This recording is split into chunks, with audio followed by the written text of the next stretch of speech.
नमस्कार। आज हम अनुच्छेद लेखन के विषय में जानेंगे। निबंध लेखन से तो हम सभी परिचित हैं। अनुच्छेद लेखन निबंध लेखन की अपेक्षा थोड़ा सा छोटा है। इसका फलक निबंध की अपेक्षा छोटा होता है, लेकिन महत्व उतना ही होता है। किसी भी विषय पर सीमित शब्दों में अपने विचारों को लिखना ही अनुच्छेद लेखन कहलाता है। इसे हम लोग लघु निबंध भी कह सकते हैं।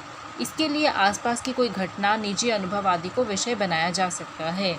अब बच्चों, ध्यान देने योग्य बातें क्या है अनुच्छेद लेखन के विषय में कि ये भी निबंध की ही तरह होता है, लेकिन निबंध की अपेक्षा छोटा होता है, इसीलिए इसे लघु निबंध भी कहा जाता है। और महत्वपूर्ण जो सबसे बात है वो है अनुच्छेद। निबंध को हम लोग अलग अलग हेडिंग्स देते हैं, अलग अलग पैराग्राफ्स के रूप में लिख सकते हैं, और निबंध जो है काफ़ी शब्द सीमा उसकी बहुत ज़्यादा होती है। लेकिन अनुच्छेद लेखन में ऐसा बिल्कुल भी नहीं होता। अनुच्छेद लेखन लघु निबंध है, अर्थात निबंध का बिल्कुल छोटा रूप है, लेकिन इसमें किसी भी प्रकार का कोई समझौता नहीं किया जा सकता कि अगर विषय वस्तु है तो हम उसकी सिर्फ कुछ ही एक पंक्तियों ही उसके लिए लेंगे, ऐसा नहीं है। हमें एक छोटे से पैराग्राफ में ही जो भी हमारी विषय वस्तु है उसको सारगर्भित रूप से प्रस्तुत करना होता है, वही कहलाता है अनुच्छेद लेखन। अब इसे लिखने के लिए कुछ बातों का ध्यान रखना चाहिए। सबसे पहली बात कि मुख्य भाव पर ही केंद्रित लेखन होना चाहिए, अर्थात जो भी हमारा मुख्य विषय वस्तु है उसे ही केंद्र में रखकर हमें अपना निबंध लेखन, ये अनुच्छेद लेखन जो है वो करना चाहिए।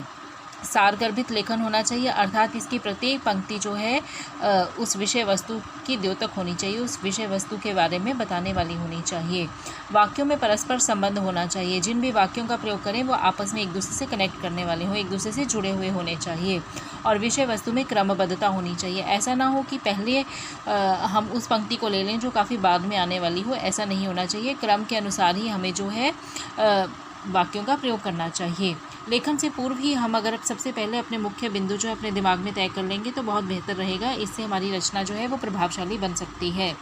अनावश्यक उदाहरणों के प्रयोग से हमें बचना चाहिए, क्योंकि हमारा फलक जो है बहुत छोटा होता है। हमें सीमित शब्दों में ही अपनी बात को कहना होता है। अगली बात ध्यान देने योग्य वो है कि शब्द सीमा हमारे पास कितनी है। 80 से लगभग 100 शब्दों के भीतर ही अनुच्छेद लेखन जो है वो होना चाहिए, और इसमें सरल, अर्थपूर्ण और शुद्ध भाषा का ही प्रयोग किया जाना चाहिए। उपयुक्त शब्द चयन अगर होगा तो हमारा अनुच्छेद जो है बहुत अधिक प्रभावशाली बन पड़ेगा।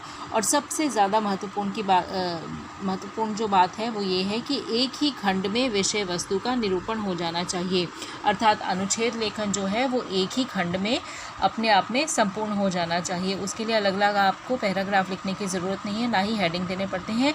एक ही पैराग्राफ में, एक ही अनुच्छेद में हमें जो है अपनी सारी की सारी बात जो है वो प्रभावशाली तरीके से रखनी होती है। इसे कहते हैं अनुच्छेद लेखन।